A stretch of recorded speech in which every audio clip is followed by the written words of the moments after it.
और नमस्कार आदरणीय प्रधानमंत्री जी। प्रकाश जी, सबसे पहले तो आप मन की बात के हमारे सभी श्रोताओं को अपने बारे में बताइए।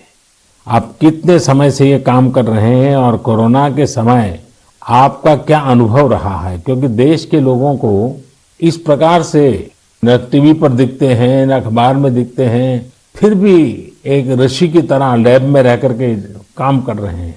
तो मैं चाहूंगा कि आप जब बताएंगे तो देशवासियों को भी जानकारी मिलेंगी कि देश में काम कैसे हो रहा है।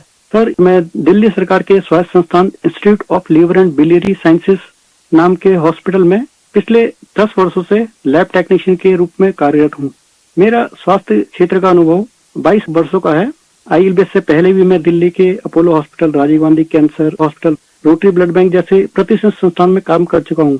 सर, यद्यपि सभी जगह मैंने रक्त कोष विभाग में अपनी सेवाएं दी, परंतु पिछले वर्ष 1 अप्रैल 2020 से मैं आईएलबीएस के वायरोलॉजी डिपार्टमेंट के अधीनस्थ कोविड टेस्टिंग लैब में कार्य कर रहा हूँ। निस्संदेह कोविड महामारी में स्वास्थ्य एवं स्वास्थ्य से संबंधित सभी साधन संसाधनों पर अत्यधिक दबाव पड़ा, पर मैं इस संघर्ष के दौर को निजी तौर पर इसमें ऐसा अवसर मानता हूँ जब राष्ट्र, मानवता, समाज हमसे अधिक उत्तरदायित्व, सहयोग, हमसे अधिक सामर्थ्य और हमसे अधिक क्षमता के प्रदर्शन की अपेक्षा करता है और आशा करता है।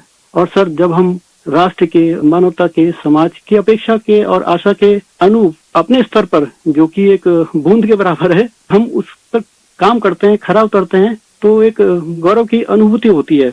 कभी जब हमारे घर वाले भी आशंकित होते हैं या थोड़ा उन्हें भय लगता है, तो ऐसे अवसर पे उनको स्मरण कराता हूँ कि हमारे देश के जवान, जो कि सदैव ही परिवार से दूर सीमाओं पर विषम और असामान्य परिस्थितियों में देश की रक्षा कर रहे हैं, उनकी तुलना में तो हमारा जोखिम जो है कम है, बहुत कम है।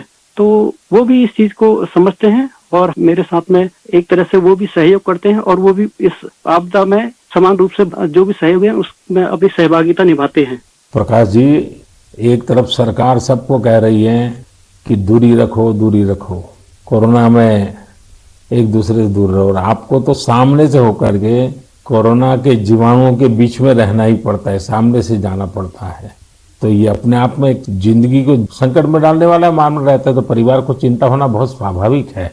लेकिन फिर भी ये लैब टेक्नीशियन का काम सामान्य संजोगों में एक है और ऐसी पैंडेमिक स्थिति में दूसरा है, और वो आप कर रहे हैं तो काम के घंटे भी बहुत बढ़ गए होंगे, रात रात लैब में निकालना पड़ता होगा, क्योंकि इतना करोड़ों लोगों का टेस्टिंग हो रहा है तो बोझ भी बड़ा होगा।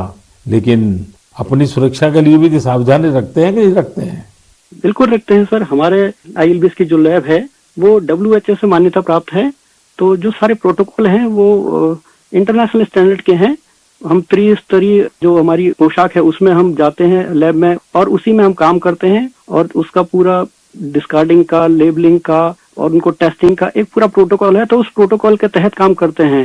तो सर, ये भी ईश्वर की कृपा है कि मेरा परिवार और मेरे जानने वाले अधिकतर जो अभी तक इस संक्रमण से बचे हुए हैं। तो एक चीज है कि अगर आप सावधानी रखते हैं और संयम बरतते हैं तो आप थोड़ा बहुत इससे बचे रह सकते हैं।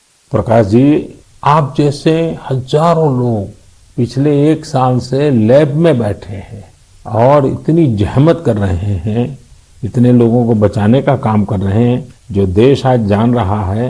लेकिन प्रकाश जी, मैं आपके माध्यम से आपकी बिरादरी के सभी साथियों को हृदयपूर्वक धन्यवाद करता हूं, देशवासियों की तरफ से धन्यवाद करता हूं, और आप स्वस्थ रहिए, आपका परिवार स्वस्थ रहे, मेरी बहुत शुभकामनाएं हैं। धन्यवाद प्रधानमंत्री जी, मैं आपका बहुत बहुत आभारी हूँ कि आपने मुझे अवसर प्रदान किया। धन्यवाद भैया। साथियों, एक प्रकार से बात तो मैंने भाई प्रकाश जी से की है, लेकिन उनकी बातों में हजारों लैब टेक्नीशियंस की सेवा की सुगंध हम तक पहुंच रही है। इन बातों में हजारों लाखों लोगों का सेवा भाव तो दिखता ही है। हम सभी को अपने जिम्मेदारी का भी बोध होता है। जितनी मेहनत और लगन से भाई प्रकाश जी जैसे हमारे साथी काम कर रहे हैं, उतनी ही निष्ठा से उनका सहयोग कोरोना को हराने में बहुत मदद करेगा। मेरे प्यारे देशवासियों, अभी हम हमारे कोरोना वॉरियर्स की चर्चा कर रहे थे। पिछले 1.5 सालों में हमने उनका खूब समर्पण और परिश्रम देखा है, लेकिन इस लड़ाई में बहुत बड़ी भूमिका देश के कई क्षेत्रों के अनेक वॉरियर्स की भी है। आप सोचिए, हमारे देश पर इतना बड़ा संकट आया, इसका असर